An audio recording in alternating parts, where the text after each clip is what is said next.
तो जब ये साजिश है तो अब इसके ऊपर अब मैं और क्या टिप्पणी करूं।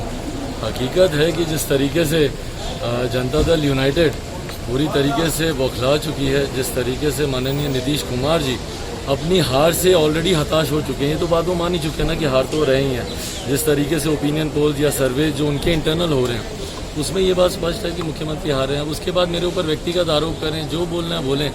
देखिए, मैं अपने लक्ष्य से मैं भटकने वाला नहीं हूँ। मेरा लक्ष्य है बिहार को फर्स्ट बनाना, मेरा लक्ष्य है बिहार में सिर्फ विकास की बातें करना। ये लोग नैरेटिव बदलने की कोशिश कर रहे हैं, डेवलपमेंट की बात चल रही है, इनको पसंद नहीं आता कि भैया रोजगार की बात क्यों हो रही है, पलायन की बात क्यों हो रही है। तो ये लोग नैरेटिव को बदलने का प्रयास कर रहे हैं कि भैया चिराग के ऊपर। अब मुझे क्या इस बात का भी प्रमाण देने की जरूरत है कि मेरे पिता के जाने से मुझे कितना दुख है? नहीं है, ये मुझे नीतीश कुमार जी को बताने की जरूरत पड़ेगी। बट बहरहाल नीतीश कुमार जी जान रहे हैं कि जिस तरीके से मुंगेर में इतनी शर्मनाक घटना घटी, जिस तरीके से वहां पर श्रद्धालुओं के ऊपर जिस तरीके से लाठियां चलाई गई, बर्बरता से पीटा गया, गोलियां तक चलाई गई, ये तो जनरल डायर की भूमिका में आ गया ना नीतीश कुमार जी। जिस तरीके से जनरल डायर ने वहां पर जलियांवाला बाग में जिस तरीके से निर्दोषों के ऊपर उन्होंने गोलियां चलाई थी, उन्हें मौत के घाट उतारा था, एग्जैक्टली वही सिचुएशन इन्होंने मुंगेर में क्रिएट कर दिया। जिस तरीके, भाई किसको नहीं पता श्रद्धालु उस दिन जाएंगे मूर्ति विसर्जन के लिए? किसको नहीं पता था? सबको पता था। तो उसके बाद क्यों प्रशासन हाथ पर हाथ धरकर बैठा रहा? क्यों उन्होंने उचित व्यवस्था वहां पर नहीं की? जस्ट बिकॉज कि आपके एक बहुत ही रसूखदार सहयोगी की सुपुत्री हैं वहां की स्थानीय एसपी, इसीलिए उनके ऊपर कोई कार्रवाई नहीं होगी या इसीलिए उनको संरक्षण मिलता रहेगा नीतीश कुमार जी का, ये भी गलत है। और जिस जनरल डायर की भूमिका में नीतीश कुमार जी आए हैं, उनको भी इस बात का जवाब देना होगा कि वहां पर माता के श्रद्धालुओं के ऊपर गोली क्यों चली, उनको मारा क्यों गया, उसमें से एक मृतक की जान क्यों गई और बाकी जितने अस्पताल में वहां पर घायल हैं उसके जिम्मेदार कौन है? आज प्रधानमंत्री जी आ रहे हैं पटना में सभा की, क्या लगता है, उम्मीद है कुछ बोलेंगे? बिहार के विकास के लिए जरूर बोलेंगे और मैं चाहता हूँ, मैं सुनना चाहता हूँ कि प्रधानमंत्री जी बिहार के विकास के लिए और क्या नई बातें यहाँ पर करते हैं। बट बहरहाल पुनः वो मेरे प्रदेश आ रहे हैं, उसके लिए मैं उनका स्वागत करता हूँ अपनी तरफ से, अपनी पार्टी की तरफ से।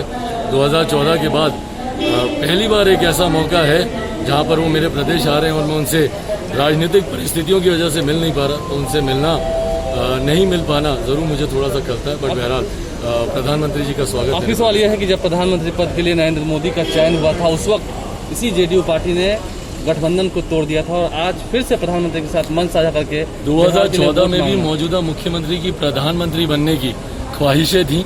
ये ख्वाहिशें अभी भी मरी नहीं है उनकी। आज भी वो किसी ना किसी चुपचाप तरीके से इस साठगांठ में है। देखिए, एनडीए में रहकर तो प्रधानमंत्री के दावेदार बन नहीं सकते। एनडीए में रहकर जिस तरीके से मौजूदा प्रधानमंत्री जी का वर्चस्व अभी जिस तरीके से चल रहा है, जनता में जिस तरीके से उनकी लोकप्रियता, तो इस गठबंधन में रहकर उनके लिए बनना संभव नहीं है। इसीलिए वो निरंतर प्रयास करते हैं कि कैसे विपक्ष के साथ मिलकर, और इस बार भी मैंने सुबह ट्वीट भी किया और इस बात को मैं पूरे गंभीरता के साथ मैं कहता हूं कि एक एक वोट जो जनता दल यूनाइटेड को जाएगा, जो नीतीश कुमार जी को जो जाएगा एक एक वोट, वो नीतीश कुमार जी बाद में पुनः महागठबंधन के साथ, जैसे 2015 में चले गए थे महागठबंधन के साथ, इस बार भी इनकी पूरी तैयारी है। क्योंकि भाजपा इनको वैसे भी अब पूछ नहीं रही है, सम्मान नहीं दे रही है, पोस्टर बैनर होर्डिंग से इनको निकाल दिया गया, इनकी तस्वीरों को हटा दिया गया।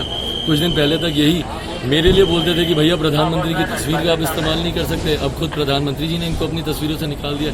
तो अब ये इस प्रयास में है कि कैसे ये वापस महागठबंधन के साथ 10 नवंबर को परिणामों के बाद ये उनके साथ हाथ मिलाएंगे, कांग्रेस राजद के साथ जाएंगे और पुनः 2024 में प्रधानमंत्री की अपनी दावेदारी पेश करेंगे। लेकिन उनके मंत्री का कहना है कि तेजस्वी के बी टीम के रूप में आप काम कर रहे हैं। संजय झा ने साफ साफ कहा है तेजस्वी की ए टीम के तौर पर नीतीश कुमार जी काम कर रहे हैं। इस बात को मैं स्पष्ट तौर से कह दूं, उनके लिए काम कर रहे हैं, उनके साथ। और चुनाव के बाद ये आप लोगों से भी छुपा हुआ नहीं है कि किस तरीके से महागठबंधन के साथियों से चुपचाप इन्होंने मिलने का प्रयास किया है और अभी से नहीं किया, लंबे समय से किया। आप भी लोग मुझे इस बात की जानकारी देते हैं, मीडिया के साथियों से मुझे मिलती है कि ये प्रयासरत रहे हैं, ये कि महागठबंधन के नेताओं से मिले। अभी भी गुपचुप इनकी बातचीत चल रही है और 10 नवंबर को इनके अगर कुछ विधायक जीत कर आते हैं तो ये प्रयासरत रहेंगे कि महागठबंधन के साथ जाकर सरकार बनाएं। ये चाहते हैं कि आज मंच साझा करेंगे प्रधानमंत्री के साथ, लेकिन सरकार बनाएंगे तेजस्वी के साथ, यही इनकी सोच रहती है हमेशा से।